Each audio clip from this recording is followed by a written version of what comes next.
Good evening, magandang gabi sa ating lahat at ako'y bumabati ng isang masaya, mabunga, matiwasay at isang makabuluhan na anniversary sa Taif Covenant Reformed Church. Hindi ko alam kung ano ang ilang taon na ang kanilang lista dyan. Sa alam ko ay 10 taon. Simula kasi noong 2014, nung ako'y pumaryan at sinimulan natin ang Taif Covenant Reformed Church. Ganun pa man tayo ay magsasalaysay ng kaunti mga kapatid tungkol sa kasaysayan at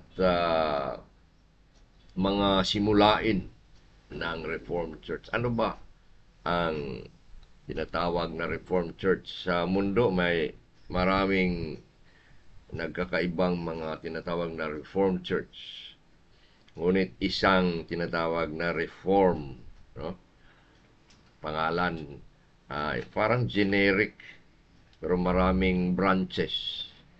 At tayo'y magsalita konti lamang, maikling bagay tungkol sa kasaysayan. Paano ba nagsimula at ano ba ang pinagmulan ng Reformed Church? Surely, ang Reformed Church naman ay nababatay sa kasulatan sa Biblia at nagsisimula yan sa Panginoong Hesus. Ngunit sa paraang merong mga kasaysayang nangyayari, bakit tinatawag na Reformed Church? Ating pag-usapan na ang Reformed Church o Reformed Faith ay isang pangyayari sa kasaysayan na nang ibinalik ng Panginoong Diyos ang kanyang katotohanan sa kanyang iglesia.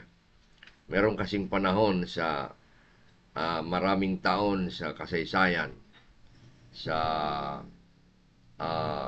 Middle Ages, masabi natin, na ang iglesia, ang church ay parang nilamon na ang mga tamang katuruan at parang nawala na ang tunay na iglesia. Hindi naman talaga tunay na nawala, kakaunti na lang. At ang napakalaki at higanting relihiyon ang nangunguna ay maraming mga bagay ang labag sa katuruan ng kasulatan ang kanilang mga ginagawa. Maraming dahilan. Una, sapagkat maraming nagtuturo ng mga maling aral. Pangalawa, mayroong panahon na ang mga hari ay pinangunahan din ng ulo ng relihiyon o ang papa. Nagsasama ang hari at ang mga puno ng relihiyon. Kanya sa mga panahong yon ay malaki ang impluensya ng gobyerno sa iglesia. Kaya pumasok ang paganismo, pumasok sa iglesia ang maraming hindi talaga tunay na Kristiyano. Kanya nagkaroon ng syncretism o yung pananampalataya at ang paganismo yung hindi makatutuhanan na o sabihin nating mga aral na hindi Kristiyano ay pinagsama. Tinatawag na syncretismo. Kaya maraming mga bagay na pumasok sa iglesia. At nangangailangan na baguhin ang Diyos na banal, ang Diyos na tunay, ang Diyos na totoo ay hindi makapapayag na ang kanyang katotohanan ay matatakpan at mawawala nangangailangan na ihayag muli, nangangailangan na ituturo, nangangailangan na pag-aralan, nangangailangan na tanggapin. Kaya tumawag ang Diyos ng mga tinatawag na reformers, mga taong nangunguna noon, upang ibalik ang kanyang mga aral, ang kanyang ang dapat paniwalaan, ang dapat sundin, ang dapat isagawa. Kaya meron tayong mga tao na kilala sa kasaysayan. Meron tayong si John Calvin sa France at Switzerland. Mayroon tayong si Martin Luther sa Germany. Mayroon tayong si Ulrich Zwingli sa Switzerland. Mayroon tayong si John Knox. Mayroon tayong marami pang mga personalidad na pinili ng Panginoon sa panahong yon. Madali lang yan i-research, no? Tingnan ninyo sa Google. At sa mga panahong ito na sila'y tumayo at tinawag ng Diyos, ay gumanap sila ng kanilang mga gawain sa pamamagitan ng gabay na tinatawag na 5 sola. No? 5 sola o only. Sabihin natin yung solo, ang una ay tinatawag na sola scriptura, na ang kasulatan lang, solos Christus, si Kristo lang, sola fide sa pananampalataya lang, sola gracia, sa biyaya lang, at soli Deo gloria, para sa kaluwalhatian lang ng Diyos, for the glory of God only. So ang mga gabay na ito ay para sa kabuuhan ng pananampalatayang Kristiyano. At sila'y gumalaw sa 5 solas at nakipag-away, nakipagdebate, nakipagtalastasan. Marami ang ginawa nila, marami sa kanila nangamatay, nagbuwis ng kanilang buhay. At nang may tatag ng iglesia, nang may balik na sa mundong yon, sabihin natin sa Europa, ang pananampalataya sa pamamagitan ng dugo ng mga martyrs, ay tinawag na naman sila ng Diyos na buuhin ang mga aral nila na hanggang ngayon ay dapat na siyang sinusunod. Mayroon tayong mga confessions. Kung mag-research kayo sa kasaysayan ng ating pananampalataya, mayroon tayong confessions, yung mga kapahayagan na masasabi. Mayroon tayong Westminster Confession na doon mismo binuo sa Westminster Abbey sa England. Mayroon tayong Belgic Confession. Mayroon tayong Heidelberg Catechism. At mayroon din tayong Baptist or 1689 Baptist Confession of Faith na siyang ating sinusunod sa iglesyang ito. At noong nabuo na ang iglesia at ang mga katuruan, may isang tao na bumaliktad sa aral. Tinawag siyang si Jacobus Arminius, na siyang nagtatag ng Arminianism. Binaliktad niya ang mga aral ng iglesia. Kaya siya ay tinawag, siya ay kinausap, ngunit sa hindi magandang nangyayari ay namatay na siya at tinawag lamang ang kanyang mga kasamaan. At sila ay bumuo ng 5 puntos sa kanilang mga aral kung bakit sila tumalikod o bumaligtad sa iglesia. Kaya sa 5 aral na yun na presenta ng Arminianismo o Arminianism mula kay Jacobus Arminius, ay nagpresenta rin ang iglesia ng 5 laban doon sa 5. At nabuo ang tinatawag na Doctrine of Grace. Doon sa 5 na presenta nilang mali, gumawa ang iglesia ng tama. Itinama ang kanilang mali at sila'y tinawag na, ang kanilang mga aral ay tinawag na heresy, maling aral. Ngunit sila pa rin ay dumami hanggang ngayon. At karamihan, mga kapatid, sa iglesia sa sanlibutan ang nagsasabing Protestant Church or Christian Church na masasabi hiwalay sa Roman Catholic. Itong Christian Church, karamihan ay Arminianism. No? At kami or tayong narito na sumasali sa iglesyang ito na Reform, hindi tayo kasama sa Arminianism. Ano ba ang itinatag na 5 puntos na kinontra ng iglesia? Ng 5 rin na tinatawag nating Doctrine of Grace. Ito'y ma-shortcut sa abbreviation na TULIP. TULIP. Yan ang tinatawag na doktrina ng biyaya, Doctrine of Grace. TULIP, TULIP. T, ang ibig sabihin, total depravity. Na ang tao, dahil sa kasalanan ay patay, walang magagawa sa kanyang sarili, di siya maaring maligtas na, patay na ang tao, wala nang kakayanan na sasampalataya, wala na siyang kakayanan na hanapin ang Diyos.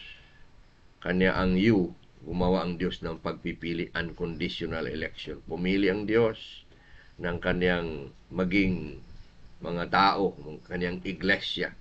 Ang Ama, no? Ang Ama na Diyos ay pumili sa kanyang kapangyarihan. Tinatawag yan na yung unconditional election. Pumili ang Ama sa kanyang sovereign grace na hindi sa paraan na may gawa ang tao sa kanyang sariling pasya. Unconditional election. Ang L naman ay limited atonement or tinatawag na isang pagpipili na limitado. Ang ibig sabihin, ang Diyos na Ama ay pumili ng mga tao at ipinagkatiwala niya sa anak na si Kristo. Kaya si Kristo ay pumarito upang ibigay ang kanyang sarili ayon sa kasulatan sa ibinigay sa kanya ng Ama. At maliwanag yan sa kasulatan. Sabi ni Kristo sa Juan 6:37, ang lahat na ibinigay mo sa akin ay lalapit sa akin. At walang kahit isa na aking itatakwil. Yon. Kanya, ang I naman, irresistible grace. Sapagkat ang Ama ay pumili ng ibinigay sa anak at ang anak naman ay pumarito upang ibigay ang kanyang sarili. Nangangailangan lamang na silang lahat na pinili ng Ama ay lalapit sa anak. Kaya irresistible grace. Hindi maaring tanggihan ng mga tao na kinilala ng Ama na ibinigay sa anak. Sila lahat ay lalapit sa anak, sasampalataya sa anak, magsisisi ng kanilang kasalanan at magiging iglesia. At ang P ay perseverance of the saints. Sila na binigay ang kanilang, sila na pinili ng Ama at ang anak ay pumarito upang ibigay ang kanyang sarili sa binigay ng Ama. Sila naman ay lahat ay tatawagin na hindi makapagtanggi. Sila ay magpapatuloy. P, perseverance of the saints. Sila lahat ay maliligtas. Walang isa. Sinabi ng Biblia na pinili ng Ama at ibinigay sa anak na mawawala. Sinabi ng Juan 6:38 at 39, wala ni isa na mawawala. Ngunit, kundi, sabi niya, ibabangon ko sila sa katapusang mga araw. I will resurrect them on the last day. Kanya yon ang nabuo na doctrine of grace noong bumaliktad ang isang tao. At ang Reformed Church ay nagpapatuloy hanggang ngayon, ngunit minority tayo, maliit na pangkat ng mga Kristiyano. At biblical din yan sapagkat sinabi ng Matthew 7, 13 at 14, pumasok kayo sa makipot na pintuan. Sapagkat maliit ang daan, no? At mahirap at maliit ang daan ng kaligtasan at kaunti ang pumapasok doon. Ngunit malawak at marami ang pumapasok sa maling daan. Yun. Kanya ang Reformed Church sa Pilipinas, sa mundo, sa US, sa Europe ay hindi marami. At ilan-ilan lang. Ngunit sinabi naman ng Biblia na ang kanyang iglesia ay marami din sa lahat ng panahon. Kanya ano naman ang mga katangian, mga kapatid, ng isang Reformed Church kung dapat nating malaman. Ang Reformed Church, i-summarize natin, ay sa kanilang kaligtasan, masasabi natin ang Diyos ang masasabi natin na dahilan ng kaligtasan. Salvation is of the Lord. Ibig sabihin, hindi natin pinili na maligtas. Ang Diyos ang pumili upang maligtas tayo. Masasabi natin, pinili natin naman si Kristo, ngunit siya ang unang pumili sa atin bago natin siya pinili. Juan 15:16, sabi ni Jesus, hindi kayo ang pumili sa akin, ako ang pumili sa inyo, di ba? At ang kaligtasan na yan kay Kristo lamang ay nangangailangan lamang ng dalawang bagay, pagsampalataya at pagsisisi. You have to believe and repent. Believe and repent. Karamihan kasi sinasabing accept Christ as your Savior. Ay, okay naman pakinggan yan, pero hindi mo mababasa sa kasulatan na pangangaral ng mga apostol. Mismo si Jesus na sinabing, tanggapin ninyo ako sa inyong puso. O si Apostol Pablo, si Apostol Pedro, si Apostol Juan, wala kang mababasa na nung sila nangaral, sinabi nilang, tanggapin ninyo si Kristo sa inyong puso na personal na tagapagligtas. Gumawa tayo ng mga sarili nating interpretasyon. Ngunit ang Biblia nagsasabi, dalawa lang. Ikaw ay sumampalataya at magsisisi. Yun. At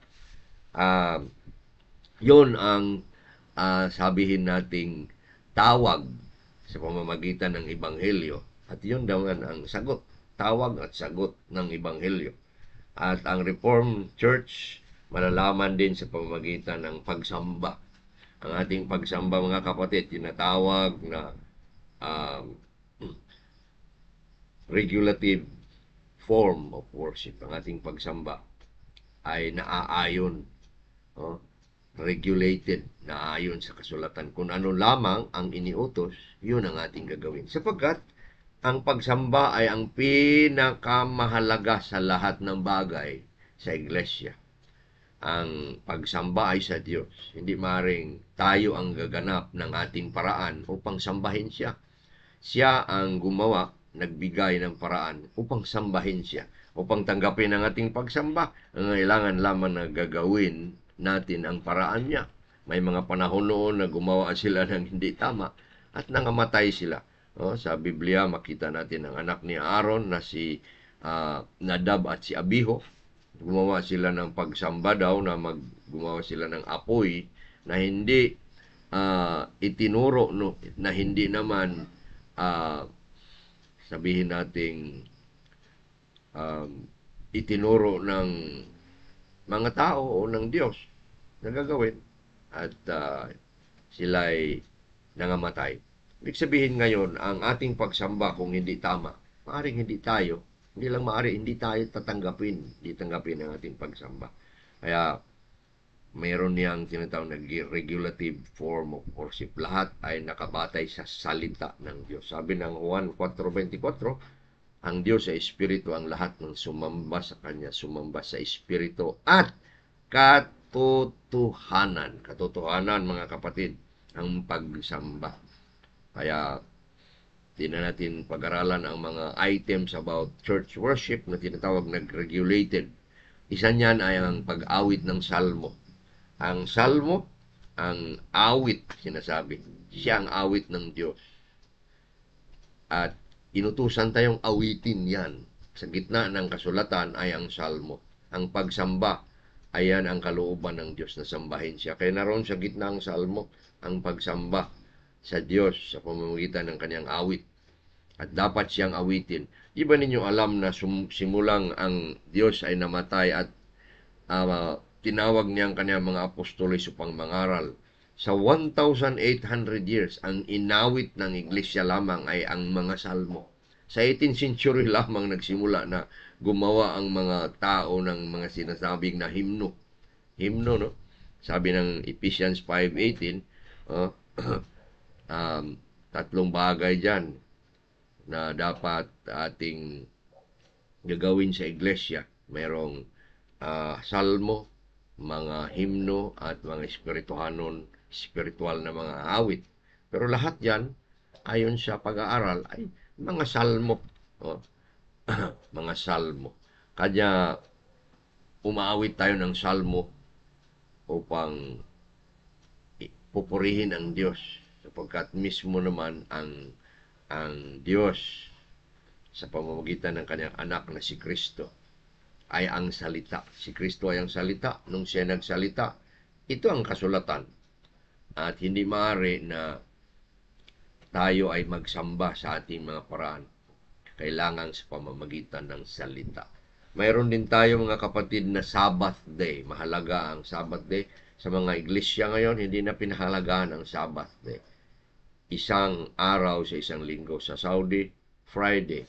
Kaya dapat ang mga Kristiyano ay mag-celebrate ng Sabbath. Isang araw, mula hapon hanggang gabi.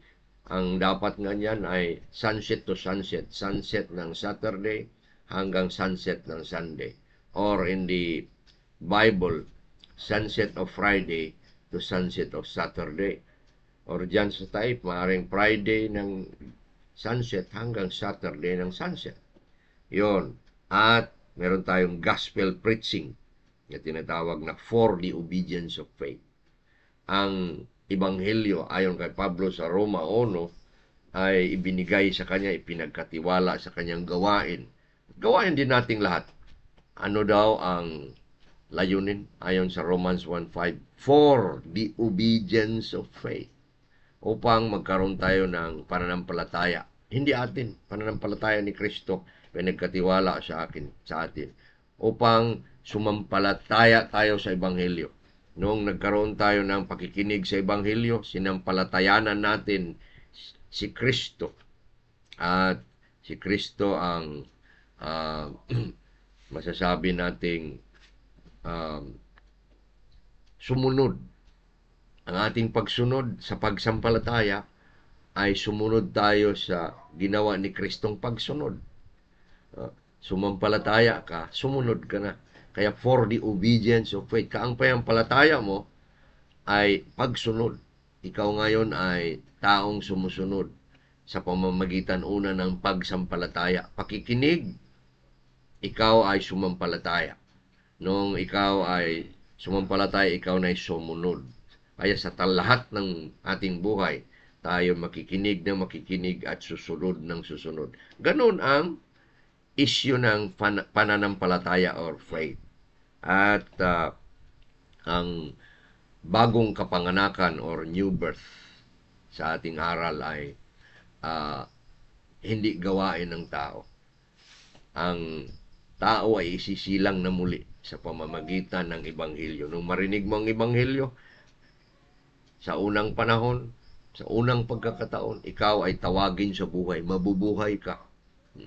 Sabi ni Jesus sa Juan 5:25, darating at ang panahon at ngayon na nga na ang mga makasalanan ay makarinig ng tinig ng anak ng Diyos at ang makapakinig ay mabubuhay. Kikinig ka sa gospel, bubuhayin ka muna. Matapos ka mabuhay, ikaw na ngayon ay sumampalataya. Tawagin ka sa pagsampalataya. Hindi ka maring sa sampalataya pag hindi ka binuhay. Kaya yan ang ating aral kanina sa tinatawag na tulip sa total depravity. Wala kang paraan na sa sampalataya.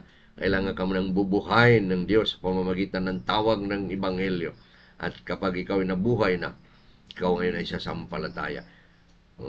Na born again ka upang ikaw ay sasampalataya. Baliktad kasi ang mga aral ngayon eh. Sabi nila, ako muna ay sasampalataya, magsisi ng kasalanan upang ako'y ma-born again. Mali. Baliktad yan. No?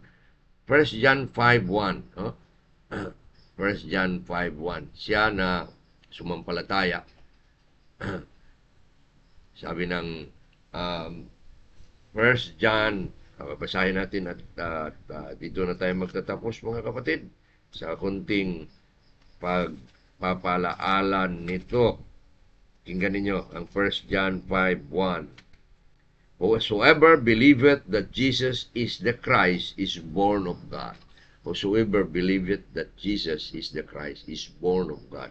So, mampalataya siya sapagkat siya'y binuhay na, siya'y born of God. Kaya, sinabi ng John 1:13, ang buhay na ito, ang pagbubuhay na ito, ang pangalawang kapanganakang ito, hindi sa pamamagitan ng tao, hindi sa pamamagitan ng dugo, ngunit sa pamamagitan lamang ng Diyos. Kanya si Lazaro noong namatay, sinabi na ni Kristo, Lazarus, bangon, comfort. Sinong bumuhay kay Lazaro? Paano? Salita lamang. Ang salita ng Ebanghelyo ay siyang bubuhay sa atin, matapos niyan tayo ay sasampalataya upang susunod. Kaya yan mga kapatid, ang kaunting salaysay sa mga bagay ukol sa Reformed Church at sa mga aral nito. Naway, ikaroon kayo ng kaunting pansin at aral sa ating mga binanggit at sinalaysay. At naway, pagpapalain kayo mamaya sa aral na ating ituturo sa anniversary ito. Magandang gabi sa inyong lahat.